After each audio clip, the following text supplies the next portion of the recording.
ওহাবিরও জিগেন, যেটা ওহাবি সেইটারও জিগেন ভাই তোর কোন জায়গায় ভালো লাগছে। যেখানে কসম দিয়ে জিগেবেন, এই বেটা তুই মিলাদ শরীফ করস না, ঠিক আছে, মিলাদুন্নবী করস না, জুলুস করস না, বেদাত কস, তোরে কসম দিয়া জিগাই ক মক্কায় তোর বেশি ভালো লাগছে নাকি মদিনায় তোর বেশি ভালো লাগছে? যদি সে সত্য কথা বলে তাহলে বলতে হবে মদিনায় বেশি ভালো লাগছে। তুই আইসা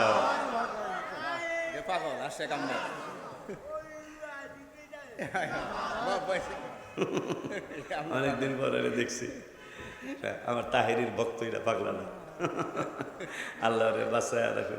এই ভৈরব আসলে ওরে পাই, আইলে এই স্লোগান দেয়, এই কথা স্পষ্ট না কিন্তু স্লোগানে স্পষ্ট, কথা ঠিক নিও। আল্লাহ ওলি আল্লাহর মাকাম দান করবে। ওদের ব্যাপারেই হাদিস শরীফে আসছে, ওদের ব্যাপারেই হাদিস শরীফে আসছে, নবীজি বললেন, হ্যাঁ মুআজ ইবনে জাবাল, মুআজ ইবনে জাবাল একটা খবর শুনবা, আলা উখবিরুকা, ইবনে মাজাহ শরীফ, আলা উখবিরুকা, একটা খবর শুনবা। মুআজ ইবনে জাবাল কা খবর কি গো? কয় আম মুলুকিল জান্নাহ, জান্নাতের বাদশা কারা হবে জানতে চাও? সুবহানাল্লাহ। মুআজ ইবনে জাবাল কয় কি রে, কয় কি রে, জান্নাতের বাদশা কারা হইব? আমাকে বাংলাদেশের বাদশা জিল্লুর রহমান কথা পায় না, বাদশা মানে প্রেসিডেন্ট আর কি, বাংলায় হলো বাদশাহ, ঠিক না বাজান? আর ইংরেজিতে প্রেসিডেন্ট, কোন দেশে কয় রাজা। কি রে, মুআজ ইবনে জাবাল যার জানা যায় 70,000 ফেরেশতা নাজিল হয়েছিল। কয় হাজার? 70,000 ফেরেশতা যার জানাজায় হাজির হয়েছিল। ওই মুআজ ইবনে জাবালকে নবী বলতেছেন, তুমি কি জান্নাতের প্রেসিডেন্ট কারা হবে এটা জানতে চাও? মুআজ ইবনে জাবাল কয় কুলতু বালা, হ্যাঁ এটা তো জানতেই চাই, কারণ ভারতের প্রেসিডেন্ট আব্দুল কালাম, বাংলাদেশের প্রেসিডেন্ট জিল্লুর রহমান, অমুক দেশের প্রেসিডেন্ট বাদশাহ ফাহাদ, আর এক দেশের প্রেসিডেন্ট আনোয়ার ইব্রাহিম, এইভাবে বলতে বলতে কিন্তু জান্নাতের বাদশাহ কারা এটাই আর রাসূলুল্লাহ কুলতু বালা জানতে চাই। আপনারা জানতে চান না? জান্নাতের প্রেসিডেন্ট কি সোজা কথা নাকি? বেহেশতের প্রেসিডেন্ট কারা হবে জানতে চাও? কথা জানতে চাই। ওই তাইলে শোনো, একদল মানুষ হবে পৃথিবীর জমিনে যাদেরকে মানুষ গণ্যমান্য করবে না, মানুষ দাম দিবে না, মানুষ তাদেরকে কোনো মূল্যায়নই করবে না, কিন্তু এই মানুষগুলি হায় হায় দু তুমরাইনি, একদল মানুষ রজুলুন দাঈফুন মুস্তাদআফুন, এই পাগলগুলি দুর্বল হবে, শক্তি থাকবে না, কোনো রকম জু তুমরাইনি, কোনো রকম দুইটা কাপড় পরা থাকবে, মানুষ তাদেরকে মান্যগণ্য করবে না, কোনো মূল্যায়নই করবে না, তুচ্ছ তাচ্ছিল্য করবে। কিন্তু এই মানুষগুলি লা আবরাহু লাউ আকসামা আলাল্লাহি লা আবাররাহু, এরা যদি আল্লাহর দরবারে কোনো ব্যাপারে কিছু চাইয়া বসে, আল্লাহ এটা আমাকে দিতে হবে, আমাদেরকে দেওয়া লাগবে, আমার আল্লাহ সেটা দিয়ে দেয়, কারণ তাদেরকে আমার আল্লাহ ভালোবাসে।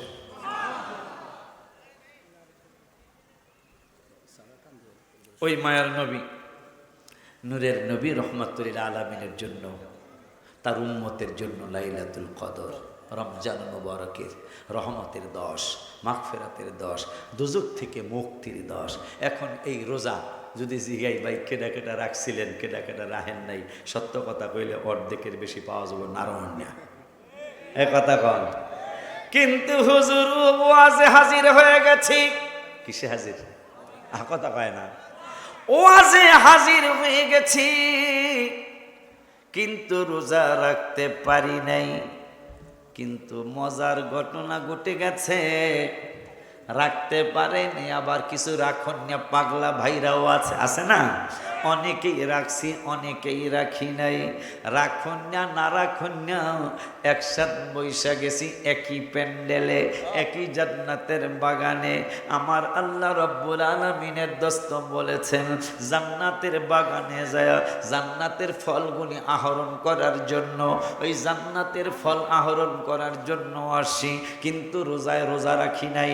অথচ নূরের নবী সাল্লাল্লাহু আলাইহি ওয়াসাল্লাম বললেন, ওরে দুনিয়ার মানুষ, আমার কাছে জিবরাইল জিব্রাইল আসছে, এই হাদিসটা আপনারা অনেকেই শুনেছেন। জিব্রাইল আসছে, জিব্রাইল আইসা বলল নবী গো এই ব্যাপারে আপনাকে জানাইলাম। নবী বললেন আমিন। একটুবারে বলেন ইয়া রাসূলুল্লাহ এই ব্যাপার জানাইলাম। নবীজি বললেন আমিন। আমিন মানে আল্লাহ কবুল করো। আবার তৃতীয়বার বললেন এই ব্যাপার আপনাকে জানাইলাম। নবীজি বললেন আমিন। সাহাবাজ ভাইরা বলল নবী গো আমরা তো কিছুই বুঝলাম না গো নবী, আপনার কাছে কদম মোবারক আপনার জবান মোবারক থেকে জানতে চাই। আপনি তিনবার বললেন আল্লাহ কবুল করো, তিনবার বললেন আল্লাহ তুমি কবুল করো। কি কবুল করবেন আমরা বুঝতে পারি নাই। আমার মায়ার নবী নুরির নবী হায়াত নবী জিন্দা নবী রহমাতুল লিল আলামিন কয় উম্মত রে সাহাবীরা রে শুনে নাও আমার কাছে জিবরাইল একটু আগে আসছে, আসার পরে বলল ইয়া রাসূলুল্লাহ সাল্লাল্লাহু আলাইহি ওয়াসাল্লাম রমজানুল মুবারক পাইলো কিন্তু রমজানুল মুবারকের রোজা রাইখা ইবাদত বন্দেগী কইরা সেহরি ইফতার কইরা আল্লাহর কাছ থেকে গুনাহ ক্ষমা করাইতে পারলো না, জান্নাত কামাই করতে পারলো না। তাদের নাকিসা তাদের চেহারা ধূলিভূষিত হোক, এক কথায় তারা ধ্বংস হয়ে যায়। আমি নবী বললাম আল্লাহ তুমি কবুল করো। এইটা প্রথম আমিন বললাম। রমজান পাইলো কিন্তু রমজানের রোজা রাইখা গুনাহ ক্ষমা নিতে পারলো না। আমার আল্লাহ রব্বুল আলামিন বলছেন এই মানুষগুলি শেষ মানে ধ্বংস হয়ে যায়, এই মানুষগুলি তাদের নাক মুখ ধুলায় দূষিত হয়ে যায়। এইটা আমার আল্লাহ জানাইছেন। আমি নবী বললাম আল্লাহ তুমি কবুল করো। সাহাবীরা কয় ইয়া রাসূলুল্লাহ দ্বিতীয়বার কোনটা? কয় দ্বিতীয়বার আমিন বললেন কেন? আমার মায়ার নবী নূরের নবী হায়াতুন নবী জিন্দা নবী রহমাতুল লিল আলামিন কয় দ্বিতীয়বার আমিন বলার কারণ হলো আরেকটা কথা বলল, যাদের বাবা আছে যাদের মা আছে। আজকেও এক যুবক আমার কাছে বাবা মার ব্যাপারে মাসলা জানতে আসছে। আজকে দুপুরবেলা হুজুর আমি কি করতে পারি? বাবা মা কিন্তু ব্যতিক্রম আছে না? আছে না? বিশেষ করে ঝগড়া কখন সৃষ্টি হয় জানেন? ঝগড়াটা তখন সৃষ্টি হয় খালি পুতের বোর দোষ দিলে হবে না, বাপ মারও দোষ আছে। খালি একতরফা ওয়াজ করলে হবে না। খালি কি পোলাফানেরই হক আছে বাপ মার প্রতি? বাপ মার কি হক নাই? ছেলের বউ বিবাহ করাইছেন, আপনার কি উচিত হবে? আপনি মায়েরা শুনতেছেন আওয়াজ? মায়েরা শোনেন, আপনার ঘরে একটা মেয়ে আছে, আপনার নিজের পেটের মেয়ে, আর একটা মেয়ে আসছে আর এক ঘর থেকে আপনার ছেলের বউ হয়ে মুরগি পাক করছেন, ডিমও ভাজছেন। কথা কন, আপনার উচিত হবে কি যদি আপনি বুঝের মানুষ হন, ছেলের বউটাকে মুরগি দিবেন, আপনার মেয়েটাকে ডিম দিবেন? কথা বলেন না কেন? নো, এটা হয় না। হয় কি? ছেলের বউটারে ডিম দেয়, নিজের মেয়েটারে দেশি মুরগির রান দেয়। তখন এই মেয়েটা প্রথম দিন কিছু বলে না, দ্বিতীয় দিন বলে না, 3 মাস বলে না, 6 মাস বলে না, 7 মাসের সময় স্বামীরে কয় জামাই রে, স্বামী রে, জীবনে তোমারে দেখি নাই, তুমি আমাকে দেখো নাই, এখন কি দেখা দেখি বাকি আর থাকে? কথা পায় না। হ্যাঁ আমাগো জামানায় এই কই যাস বেটা, তুই বিয়া করছ? তুই হুন যা। আমাগো জামানা আমরা যখন প্রাইমারিতে পড়ছি, আপনাকে সবারই মনে থাকার কথা, বিয়াটা কত শরম আসিল। বিয়াটা শরম আসিল না গো? হাই রে কি শরম রে, এই যে জামাই মুখ ডাকছে। আমার বয়সের যারা সবারই তো মনে থাকার কথা। আমার যারা তোমরা যাদের 20-25 বছর আগে উঠে গেছে গা, হাই রে শরম লজ্জা রে, রুমালদারে 4 বাস কইরা। ঠিক না? কথা বলেন ঠিক কিনা? এইরকম করে বিয়া শরম। আরে হ্যাঁ, ছেলে আর মেয়ে নাই, আমার বিয়ে। কতক্ষণ আমার বিয়া, নিজে কাজ নিয়ে যায়, নিজে কি এরা শরম বরম করার দিন দত্তরি শরম। কতক্ষণ শরম লজ্জা কিন্তু আসলেই উঠে গেছে। ঠিক না রে বাবা? আল হায়াউ শুবাতুম মিনাল ঈমান, ঈমানের অন্যতম একটা শাখা হলো শরম থাকা। কি থাকা? শরম থাকা ঈমানের অন্যতম একটা শাখা। আল হায়াউ শুবাতুম মিনাল ঈমান, যাদের শরম নাই হাদিসে বলে তাদের ঈমানের সমস্যা। এখন এটা নাই, চলে গেছে এই শরম লজ্জা। মানুষ আমরা মুরব্বীদেরকে দেখলে কত লজ্জা করছি, মুরব্বী আসছে, আর এখন মুরব্বীদের সামনে যুবকরা টেইনে পরে ধমক দিয়া কথা কয়। আপনি কি বোঝেন? বুড়ার ঘরে বুড়া কথা কয় না। হ্যাঁ বলে বোঝে, বুড়ায় বলে বোঝে না। কথা বলেন না কেন? এরকম আছে না? এটা আমাকে ফরিদপুরে আছে, আপনাকে ভৈরবতে গুলো নাই মনে হয়।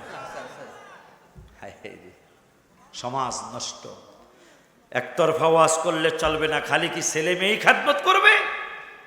ছেলে মেয়েদের কি বাপ মা শিক্ষা দিতে হবে না? কথা বলেন না কেন? শিক্ষা দিতে হবে, তাইলেই সে আপনার ছেলে আপনার খেদমত করবে। আপনি খেদমত পাইতে চান, আপনার বাপ মার খেদমত আপনাকে করতে হবে। ঠিক না রে বাবা? ঠিক। তো কখন ঝগড়া হয়? এই যে বললাম, মেয়েরে মুরগি দেওয়া বাদ দেয়, ছেলের বউরে মরিচ ভাজা দেওয়া বাদ দেয়। কথা বলেন। 7 মাস পরে ছেলের বউ কয়, তোমার ঘরে আমি সবাইরে ছাইরা আসছি, আমার বাপ মা সরাইলে, আমার বাপ মা, আমার ভাই বোন, আত্মীয় স্বজন নাসিরনগর, কথার কথা আমি সবাইরে ছাইরা তোমার কাছে আসছি। আম্মায় যতবার আমাকে দুইজনের ভাত দিল, আমার এইরকম দিছে, তোমার আপন বইলে এইরকম দিছে। এই আস্তে আস্তে আস্তে সে ঝগড়া হয়। আপনারা জানবেন কিনা জানি না, আমি জীবনে হাজার বার না হইল শতবার পেপার পড়েছি। শ্বশুর শাশুড়ি দেবর ভাসুর মিলে, ফেসবুকে পাবেন মাঝে মাঝে, মিলে ছেলে বিদেশ থাকেই ছেলের বউটারে মাইরা ফেলেছে। এইটা শতবার আমি নিজের চোখে দেখেছি পেপার পত্রিকায়। শ্বশুর শাশুড়ি দেবর ভাসুর ননদ ননাস এরা মিলে ছেলের বউটারে মাইরা ফেলছে। আমার মনে হয় একজন দুইজন হয়তো 2-1টা ঘটনা দেখাইতে পারবেন যে বউ শাশুড়িরে বিষ খাওয়াইছে। বউ শাশুড়িরে খেদমত করে না, এইটা হাজার আছে। কিন্তু বউ বিষ খাওয়াইয়া মাইরা ফেলাইছে শ্বশুর শাশুড়িরে, এইটা খুব কম শুনছেন, কম শোনা যায়। কিন্তু বউরে মাইরা ফেলাইছে শ্বশুর শাশুড়ি দেবর বাসুর মিল্লা, এটা শত ঘটনা বাংলার জমিনে ঘটছে। এই জন্য খালি একতরফা ওয়াজ করলে হইব না। আমার নূরের নবী, রাগ হইতেছে? আজকে আমি খুশি, আপনাদের প্রতি খুশি, আমি অনেক খুশি। কেলিয়া খুশি?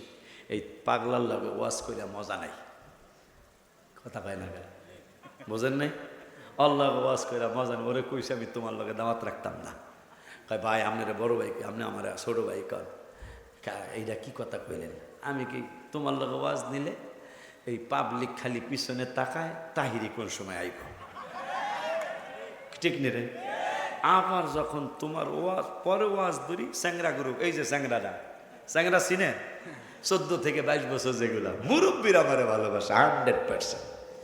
মুরব্বীরা এই স্যাংরা গ্রুপ 14 থেকে 22 যখনই পাগলায় জায়গা তখন গেছে গা রে, কথা বলেন। কিন্তু আজকে আল্লাহ দিলে অনেক দিন পর আজকে ব্যতিক্রম দেখতেছি না, পিছনে কেউ তাকায় না, আমার দিকেই তাকায় রয়েছে। এই জন্য আজকে শুকরিয়া আসতেছে, শুকরিয়া লাগতেছে। খালি রাস্তায় তাহায়, হ্যাঁ আইব কোন সময়? কথা ঠিক কিনা রে? আব্বা যান বাবা যান সাহাবীরা কয়, নবীজি গো, সত্যি বললাম, কসম কাটলাম না, আজকে আপনারা আমাকে ঠিকই একটা মহব্বত দেখাইছেন। এই পাগলার লগে ওয়াজ করলে বিপদ, মহাবিপদ। খালি ছায়া থেকে কোন সময় আইব? আপুরে বাবারে, আমার আল্লাহর হাবিব সাল্লাল্লাহু আলাইহি ওয়াসাল্লামের কাছে সাহাবীরা প্রশ্ন করে, নবী গো, প্রথমবার আমিন বললেন, রমজান আসছে কিন্তু গুনাহ ক্ষমা নিতে পারে নাই, তাইলে আমরা যারা রোজা রাখি না এরা বিপদে আছি না?